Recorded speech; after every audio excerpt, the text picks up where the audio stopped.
to yet another edition of The Talking Point. My name is Natafeda Suleiman. And I am Billy Graham Edel. You're welcome to Talking Point today.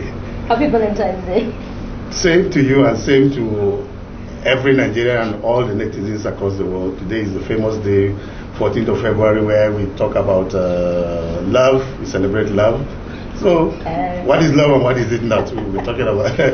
So something appears like love, but some doesn't appear as love. Yes, well, what the fundamental question we'll be asking today is there anything like true love? Okay. You know, and then how do you spot danger signs in love and all those kind of things? Usually when Valentine Day come like this, you see people do all kinds of stuff in terms of, and then it get confusing. Is this love or is this something beyond love? Is there anything like extra love or under love?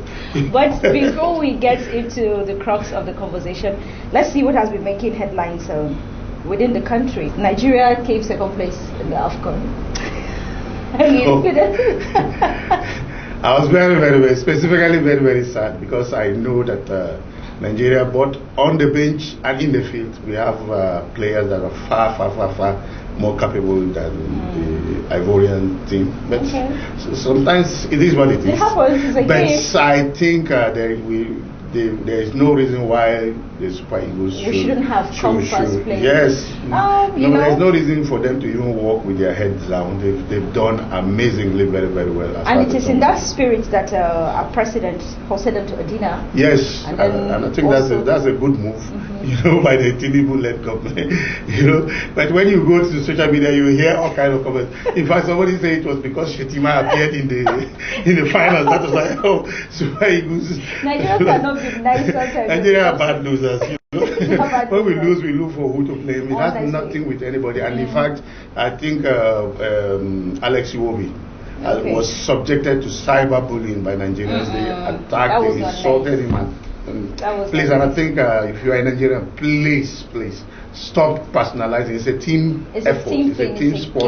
If they lose, they lose together. If they win together. You cannot pick one player and say this is the player responsible for this kind of thing, and then it's not fair to him. And I think as far as I'm concerned, he was one of the outstanding players of the tournament in that Nigerian midfield, and he's better than all the Ivorian midfielders. Let me not belabor the issue. I think congratulations to Nigeria for coming second place in the AFCON. That was a good one, and he also conferred an honor on them, which is also commendable.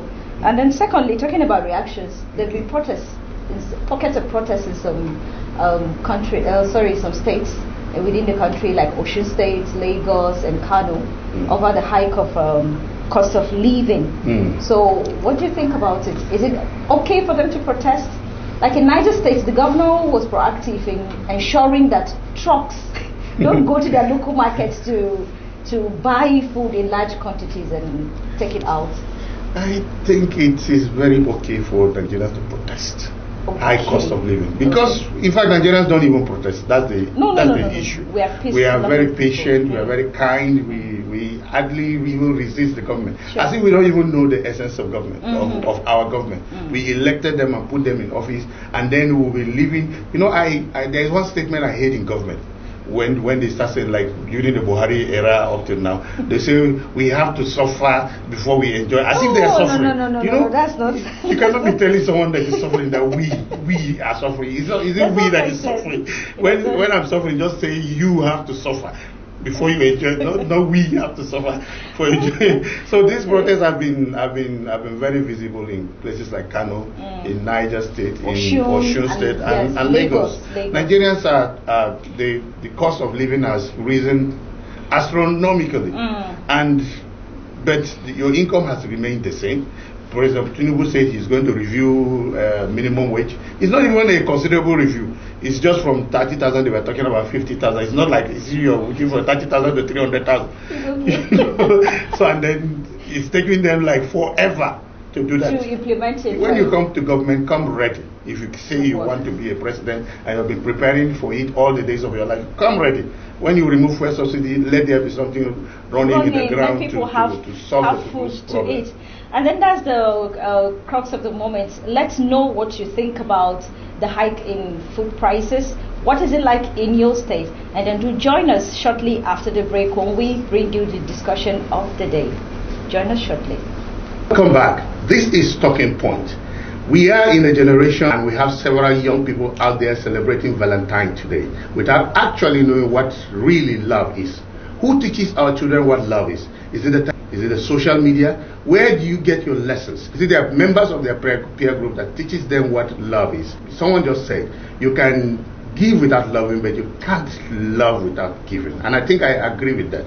This is what we're going to be talking about. What is really love, and how do parents and families play an important role in bringing up our children on what love is? Yes, our guest in the studio. What do you think? Okay, I think our parents, they don't play much role about teaching us about love at home. Okay, the only thing is that we learn from how they love each other. It's what we see that we learn. It's not actually they sit us down and explain things to us.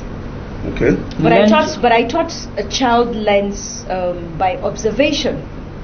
If you say you watch what they do, that means or you expect them to sit down and educate you on what love is? Yes, we are supposed to have proper education about love. Seriously. What so love by, is? By, yeah, the, what by love the word is, proper education, has anybody ever taught you anything about it? Okay, no, nobody has actually ever taught us about love. We learn it from social media, television, what we watch on the television, how we mingle with our friends. When we come to school, our seniors, we learn it from them. Nobody actually ever sits and tell us what love is, how we go by falling in love when we meet a person like that. No. And what prevents you from heartbreak? Louise, yes. The lady with love hurts. So what do you think? What's the role of a parent in teaching a child love? Or where do you learn your love from? Yeah, our parents are supposed to teach us love. Okay. Because learning from the society, we can learn it the wrong way. All right. What do you mean? Yes, like if a parent teach us love, like if a mother, let me take for instance, if a mother teaches love, she knows the way she knows the way to go with the things you get. So, but if a child decides to learn from the society, he will learn both the good, the bad, and the ugly. Yes, and the ugly. Yeah. But when a mother teaches love, she'll also teach you about the parts that hurts, but she'll tell you how to prevent it. Yes. So all the heartbreaks we're experiencing in society, we shouldn't have gone through it if our mothers actually sat us down. Yes, most of them wouldn't have. Is there anybody that can ever prevent you from getting a heartbreak? Yes, because the thing is, some people might approach you not with the intention of real love, you get. But if our parents taught us what love looked like and what love is not, we will know that yes, this person is not here for love. Okay, like a boy meeting you now and holding your hand, and you know, and then and then the next thing, it leads to the affection that Mr. B was talking about earlier, the kissing, and before you know what, the girl is pregnant. She doesn't know what to do about it. And he deceived her, thinking that she would think it's love. Yes, but it's not love. Okay. If her parent, mom taught her about love, telling her that if a guy just approach you and starts telling you about all these feelings, emotions, he's not here to love you. Okay. You get? Yes. But love, he must not even tell you, I love you. Okay. You will know that this person really loves me. By things he does. By the things he does, Okay, the things he says, the way he says. I think that this conversation is going towards the direction that suggests that as Africans, there is no much conversation between parents and children about growing up, about puberty, about so many things like that. How is your experience, and what do you think should be done? Because now we're in a generation where you can go to Facebook, you can learn about things about like this season. You see all kinds of things that are posted on the social media about love. They will tell you love is this, love is that. But how do you know even the person that is talking, whether it's even the devil? You don't know. But somehow you just read it and so what do you think? I think this generation, we have a serious problem in our generation. Talking to our parents, we don't feel comfortable talking to our parents about certain types of things. Let's talk about period and other things apart from even love itself. It's very difficult to sit with your parents and discuss those things. They just feel like we're going to learn. Like how will you know? Like you are just supposed to grow up and know all these things. There are some things they have to sit and discuss with us. This is this is that, this is how it's supposed to be, this is not how it's supposed to be. But they don't. They just assume we learn. And us learning from the society, we actually do learn not the good part of it, but the bad part of it from the society. Yeah, from the society. We're going to go on a quick break. When we come back, we will find out from our guest in the studio how are parents treating their young children in this generation. Are they the right people to teach them love, or why are they exposed to social media handles? Let's know your thoughts and join us after the break. Welcome back. If you're just joining us, this is The Talking Point, and we've been discussing about love in this season of love. So what are the role of parents in teaching their children or shaping their idea about what love is? Is it okay to allow the society teach your children about love? Just slide into the comment section and let us know what you think about. But Louis, before we went on break, we were discussing about parents and how they respond. For example, you have a boyfriend. All right, I can see you're frowning. For example, you have a boyfriend now, or someone met you. Let's just start by that. A fine guy just approached you and said, "Okay, I would like to have a relationship with you." Do you think you can approach your mother and tell her that someone else is asking you to date him? Yes, I'm supposed to approach my mom, but with the way things are between African parents and their children, yes, it's like a taboo. You cannot do that. Yes. Is it because there's no room for the conversation? Yes, or? that's it. They don't give us room to actually talk to them about our personal life. You get? They don't give us that room.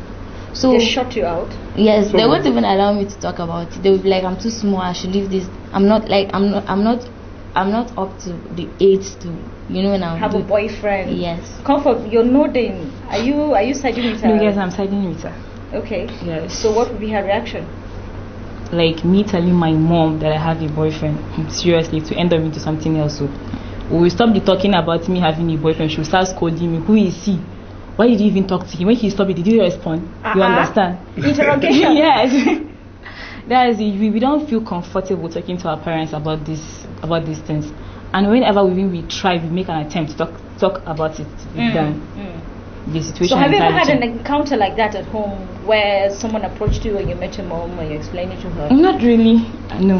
Okay. I'm too scared. You're too scared to even do that. Yes. So when you dare not. You dare not. Yes. So what would be the ideal environment for conversation between you and your parents? How would you like the environment? They give birth to them. Because I think your parents would like to tell you that they are the authority over you. Yes. So how do you think they are being handled, issues of adolescence among girls? Growing up, what kind of challenges did you face dealing with this kind of issues? Comfort.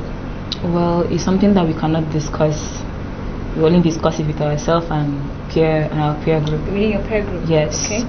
And the thing is that our parents, it's not as if they don't love us. They give us tough love. Tough love. Tough love, the one that you just know they love you.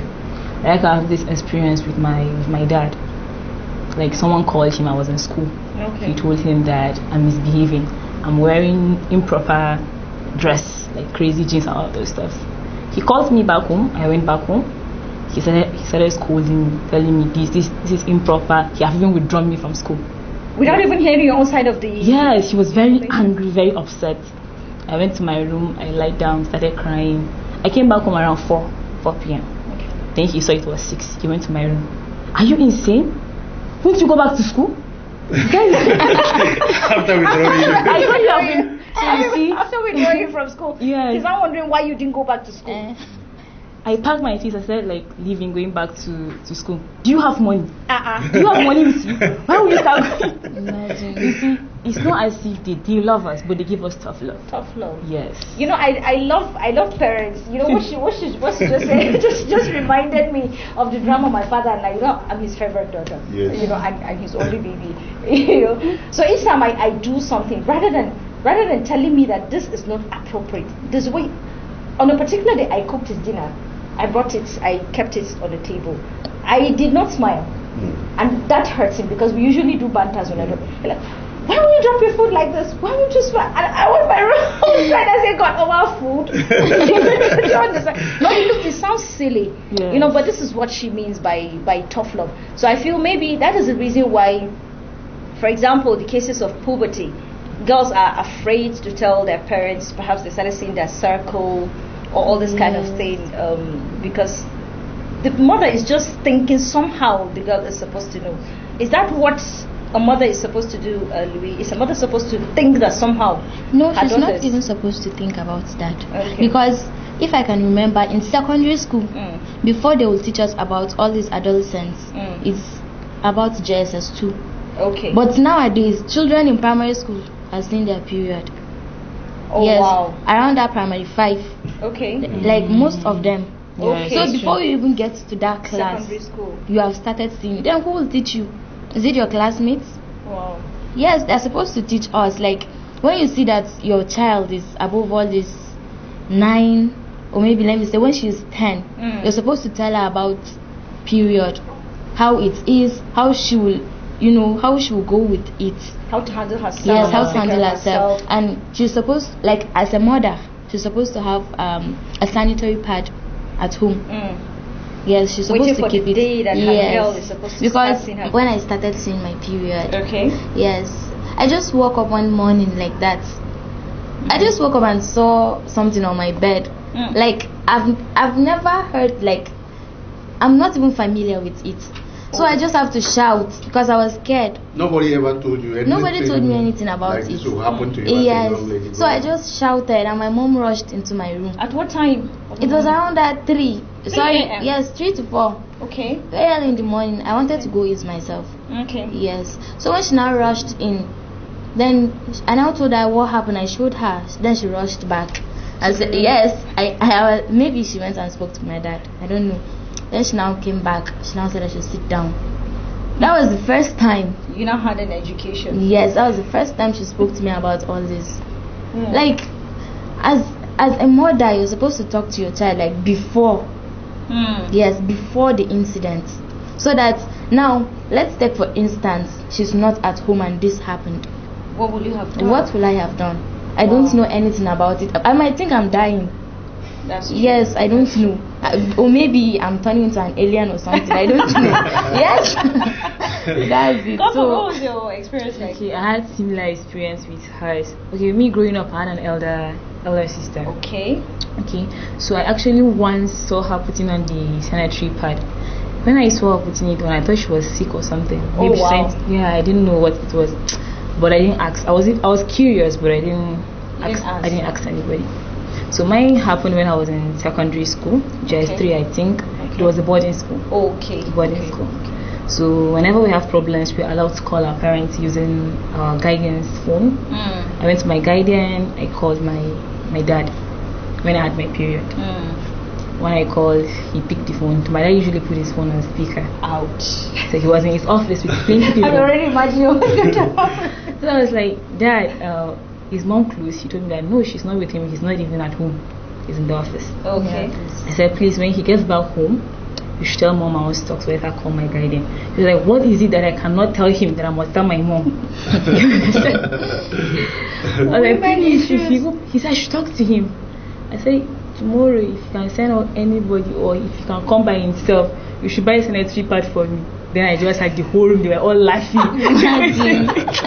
I was so embarrassed, I had to end the call. Did you cry? Yeah, I cried. My guardian was also laughing too. Are you serious?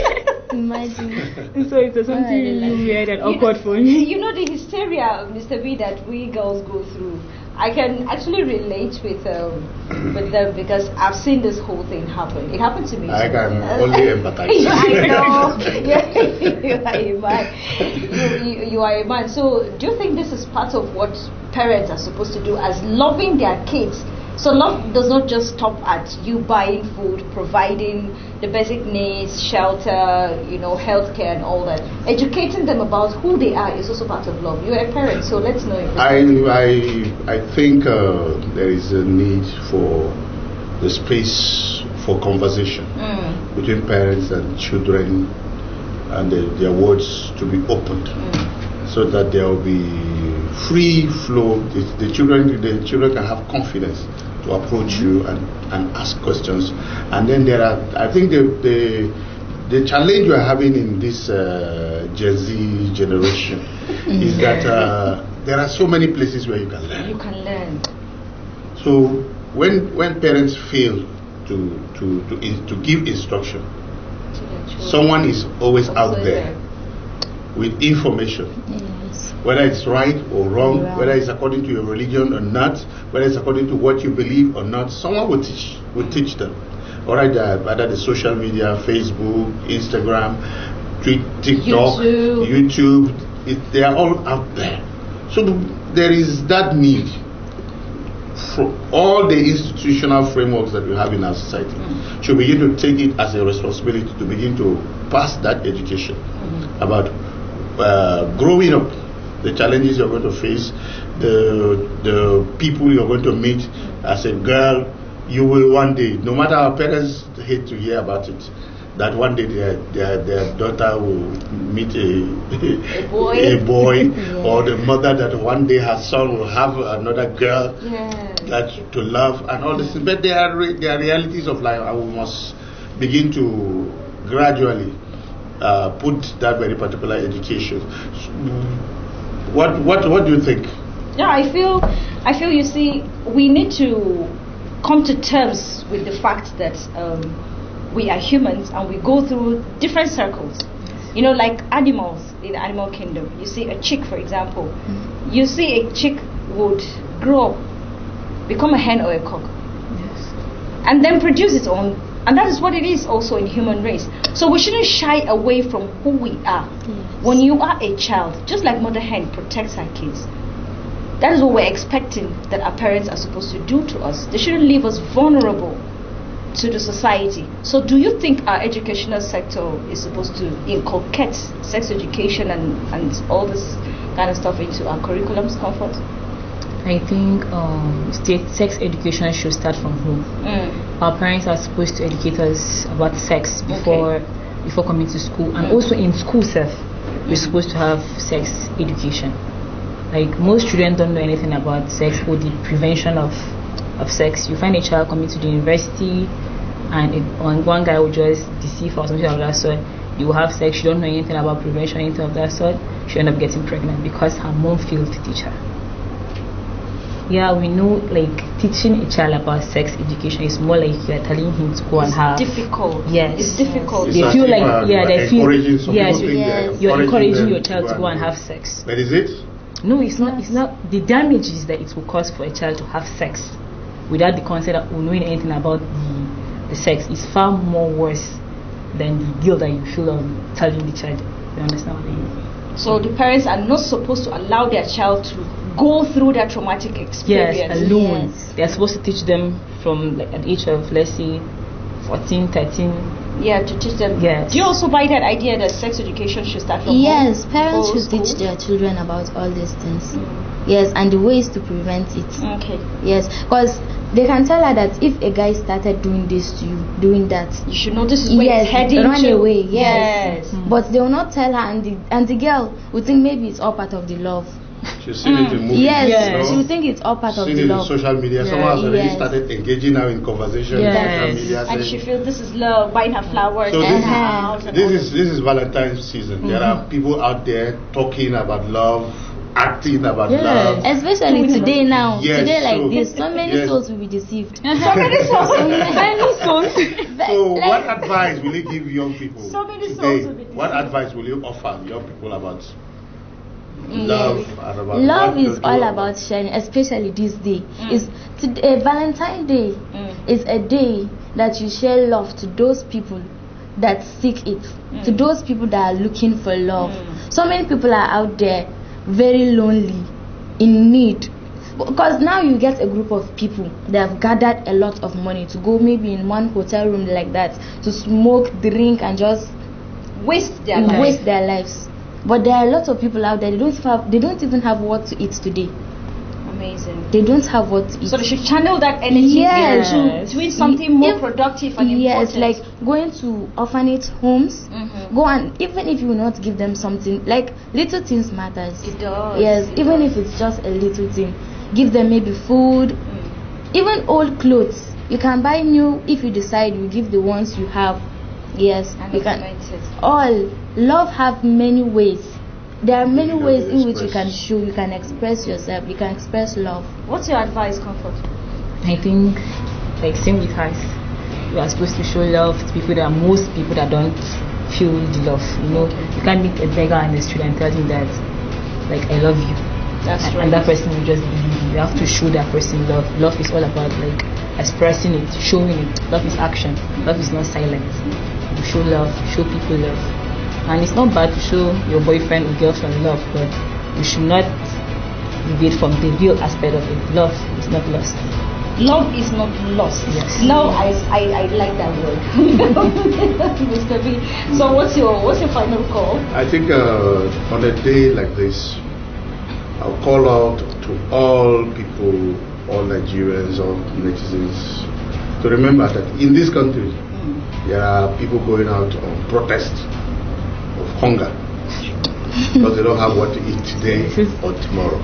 Reach out to someone, show them some love, give them whatever it is you can do, support their life, let them be alive, let them feel that there's someone out there that loves them. When you do that, I think that's the greatest expression of love for me. Okay, so for me, I lend my voice with what Comfort said. Remember, there's a difference between love and lust. And the day you know the difference, that is when you start living.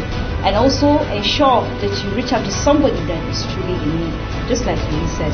So until we come again your way with a fresh edition of Talking Point. My name is Louis Donald. Retire Comfort. And I am Billy Graham. Ever, let's keep talking. This is Talking Point. Thank you, viewers. There you have it. This is Talking Point.